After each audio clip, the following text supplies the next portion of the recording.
रावण, जो कि शिव का एक महान भक्त माना जाता है। वैसे तो भक्त के बारे में महान लगाना उचित नहीं है, लेकिन फिर भी रावण एक महान भक्त होना चाहिए। एक भक्त को कभी भी महान नहीं होना चाहिए, लेकिन रावण तो था ही एक महान भक्त। वह दक्षिण से इतनी लंबी दूरी तय करके कैलाश आया कि आप बस कल्पना करें कि इतनी लंबी दूरी कोई कैसे चल के जा सकता है। रोज शिव की प्रशंसा में स्तुति गाने लगा।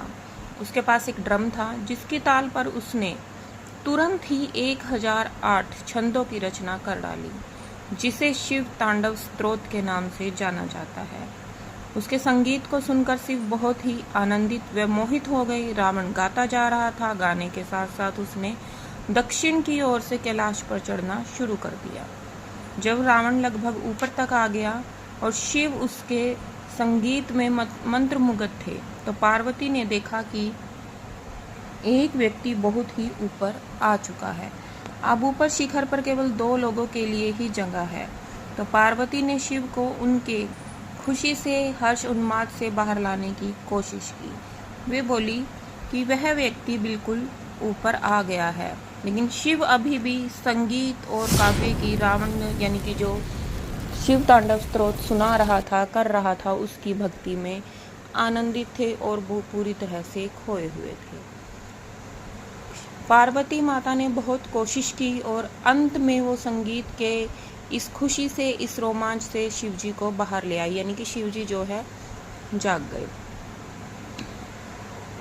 और जब रावण शिखर तक पहुंच गया तो शिव ने उसे अपने पैर से धक्का मारकर नीचे गिरा दिया। रावण कैलाश के दक्षिण मुख से फिसलते हुए नीचे की ओर गिरा।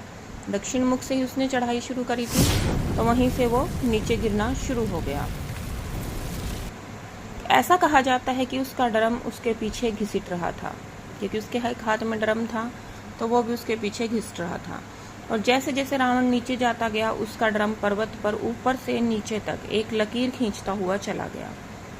अगर हम कैलाश के दक्षिण मुख को देखेंगे तो बीच में से ऊपर से नीचे की तरफ आता एक निशान देखा जा सकता है, जिसे ड्रम का ही निशान माना जाता है। तो इस प्रकार से जो कैलाश का दक्षिण मुख है वो हमें ज़्यादा प्रिय है, क्योंकि अगस्त्य मुनि कैलाश के दक्षिणी मुख में विलीन हो गए थे।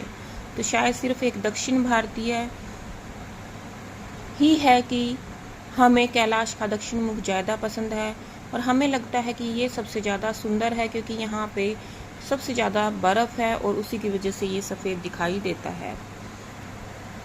लेकिन बहुत ही कम लोग हैं जो कैलाश के दक्षिण मुख की ओर जा सकते हैं, क्योंकि ये बहुत ही दुर्गम है और यहाँ पहुँचना बहुत कम लोगों के लिए ही संभव है, क्योंकि जो दक्षिण मुखी मार्ग है वो अन्य मार्गों की तुलना में बहुत ज़्यादा कठिन है और कुछ खास तरह के लोग ही यहाँ जा सकते हैं। केवल रावण ही था जिसने यहाँ पहुँचने की कोशिश की और वह पहुँच भी गया था। तो ये थी हमारी आज की छोटी सी कहानी रावण की भक्ति की, रावण की बुद्धि की और रावण की विद्वता की। अगर आप इसी तरह की और भी वीडियो देखना चाहते हैं, सुनना चाहते हैं, तो हमारे चैनल को सब्सक्राइब करें, लाइक करें और शेयर करना ना भूलें, ताकि हमारी वीडियो के सभी नोटिफिकेशन आप तक पहुंचते रहें। जय शिव शंकर।